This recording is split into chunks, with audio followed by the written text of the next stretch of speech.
मोठी समस्या म्हणजे श्वान समस्या, कुत्र्यांची समस्या. जे कुत्रे अंगावर येत आहेत, चावतायत. म्हणजे साहेब, खरंच सांगायला दुःख वाटतं की आम्ही हॉस्पिटलकडून एक फॉलोअप घेतला की आतापर्यंत किती जण अशा केसेस तुमच्याकडे आले आहेत, तर 80 ते 90 केसेस त्यांच्याकडे आलेले आहेत असं त्यांनी आम्हाला सांगितलं. आम्हाला खूप भीती वाटल्यासारखं झालं. म्हटलं बापरे, इतके प्रकार आपल्या बदलापूरमध्ये करतायत. एक नगराध्यक्ष म्हणून पूर्ण बदलापूरमध्ये माझ्याकडे लेखी निवेदन येत आहेत की साहेब, मॅडम, आमच्या इथल्या कुत्र्यांचं काहीतरी करा. मुख्याधिकारींना येत आहेत, मला येत आहेत.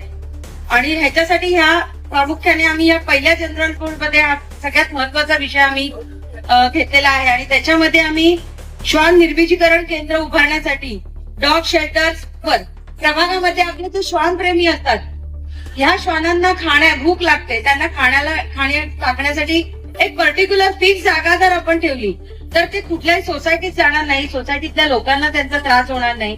म्हणून त्याच्यासाठी प्रत्येक प्रभागामध्ये 2 ते 3 फीडिंग पॉइंट आम्ही प्रभागाच्या रचनेनुसार आम्ही ठरवणार आहेत. किती फीडिंग पॉइंट हवेत की जिथे आपण त्या श्वानांना खायला टाकणार. मग सगळेजण तिथे जाऊन त्यांना खायला टाकू शकतात, पण त्यांची एक जागा फिक्स ठेवायची, जेणेकरून प्रत्येक रस्त्यावर अस्वच्छता पण पसरणार नाही आणि जागोजागी कुत्रे थांबणार नाही.